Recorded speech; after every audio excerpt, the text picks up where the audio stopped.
So we are currently back. We are currently back and live in studio with DJ Lumpy Juice. DJ Lumpy Juice, welcome. Welcome, okay. Thanks for having me here. It's a pleasure. It's a pleasure having you here. So where do we start? We know each other for many years now. It's a nice time going back. So like, where do we start? The love for music. Where did it come from? I came from I came from my brother teaching me like my father back then used to teach me how to play the keyboard, and then I just went into it because like my uncles were DJs and they teach my brother. My brother was like also in the DJ thing, and so it's everything in the family, man. But yeah, So you say it's everything in the family. You said it came from your father, your uncles, and your brother. Okay, so then my next question, it's strictly gonna go to um, music. Did the passion start by DJing, or did it start by music on its own, like music in church, music at the event, music in DJing? You know what I mean? Like, at which setting did you find yourself that you decided, right, music is for me? like when I started like starting DJing, then I started like at 6 years old, man, and then I was just like fascinated about the how now you must not DJing, man.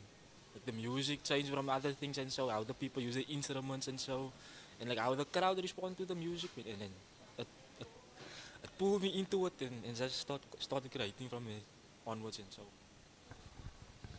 Okay, so you said based on the crowd was responding to, and then it pulled you to the music. So music, you said you learned by playing the keyboard, and then your love for music came. Music, keyboard, DJing.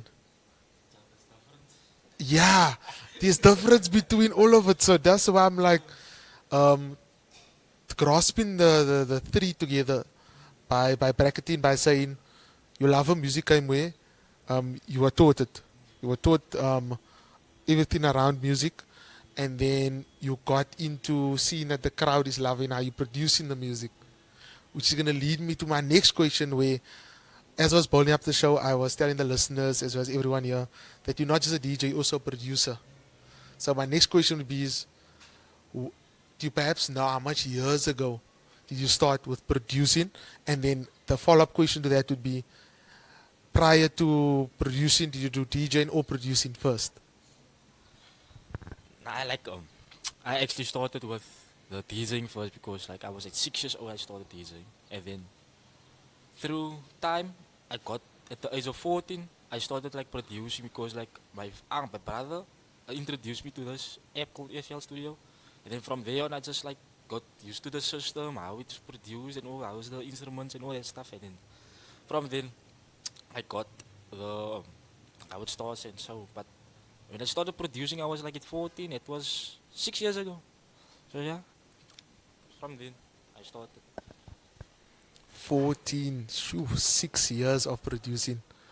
Um, so 6 years. So as you say, you got introduced to Fruity Loops, FL Studio. Um, the platform FL Studio. Um, has there ever been moments where you perhaps lost the project, where you perhaps like, you know what I mean? You created the project, but it was gone. Because I feel like that's a very interesting topic to always cover, like with producers, that you produce something, and then when you just went back, you were like, shoo, where did this project go? So, like, can you just dive a bit into that one project that was lost in that system? Like in during COVID, this was now 2021. I like used the demo version of FL, man, like to get used to the system. And then I couldn't save my projects and so on. Then like every time I sit on FL, I sit for 3 hours, and then my this one done and so on. But then after a while, I found out there's a version that I can buy from FL Studio, and then I bought the version. I got it, and then from then I started producing the from the save projects, man. And then my PC was also lagging and all the stuff, and then yeah, there was like many projects that was like life changing for me to like break out the system and so. But yo, it was stressful. Shoo. Stressful. And as you say, you start with the free version in COVID, and then that's where you lost the one project with the free version. A lot of it. Yeah. So like following up to that, like project being lost, how at the time, how did you see yourself like bouncing back? Because you know what I mean by bouncing back. It's like you spend time on it, the thought process, the ideas going into producing this, and then it's all just in vapors, it's gone. So how did you like bounce back from that moment? Nah, it's a sports of my creative side. I mean, like I always come with new ideas. Doesn't matter how much or when of like every time I like pop up in the FL studio, it's just new ideas comes and goes. But then like the main ideas of it just goes away, and then from the projects that I lost, it's just a tragedy. But I gained that from like the motivation that I have, like showing the people out there that is that I can do it, man. And it's bit like yeah, I can do it. Okay, so creativity, um, being a producer, there's a lot of creativity which goes into it. So like bouncing to the next one, it's like if I'm gonna throw the if questions at you because say now if you did not have that creative side, how would you feel on the producing aspect?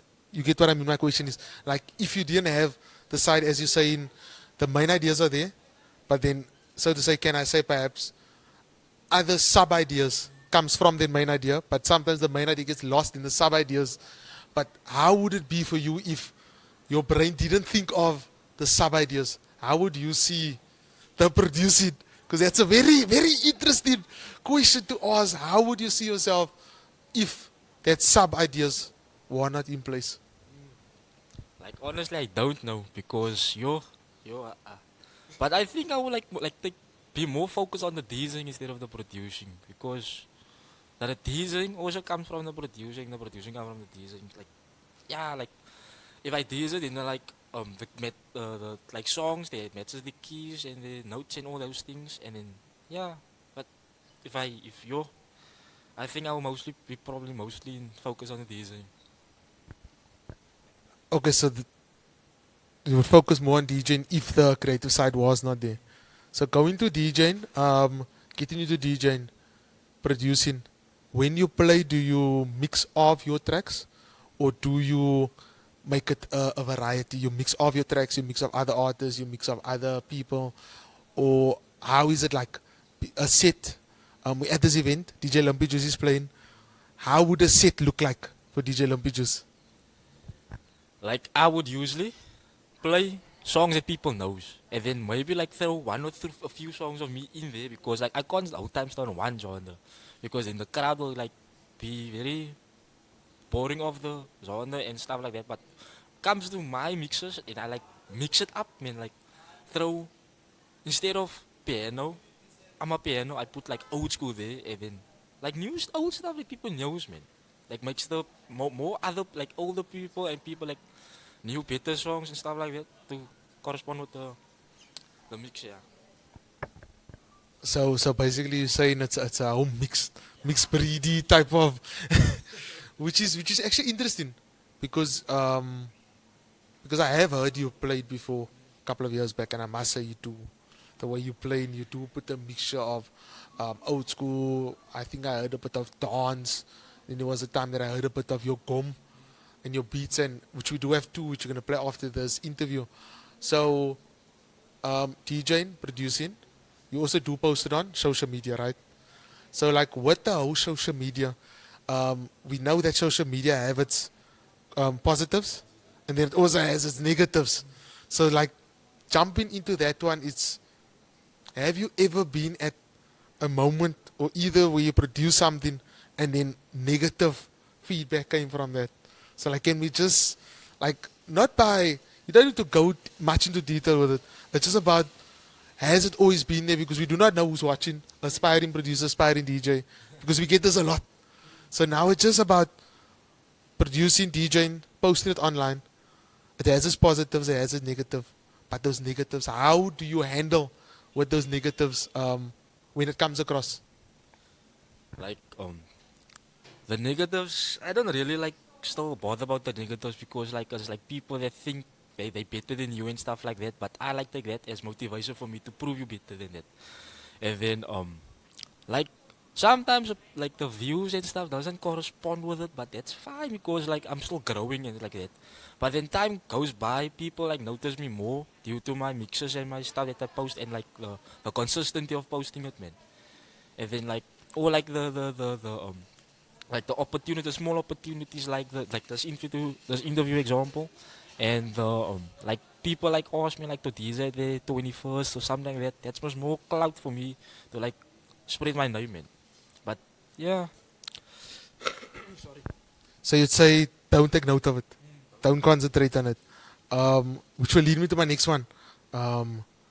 As we, the time really flew. We like already 11 minutes into the interview.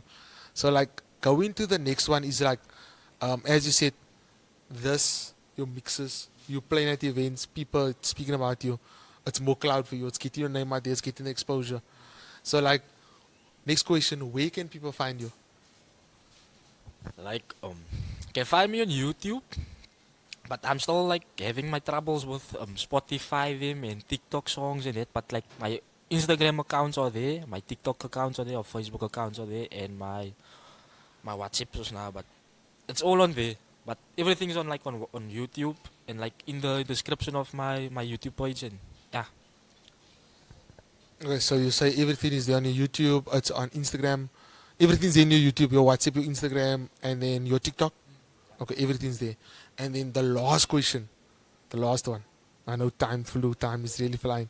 The last one is, what is that piece of advice for that future DJ, future producer, future someone that wants to go into music, they want to pursue music in general? What is that future advice for them? Okay, I would say continue doing it. Doesn't matter how long or how much effort it takes because something pure will like take its time to manage itself and like trust yourself because the process is hard but you will get there soon enough. Sure.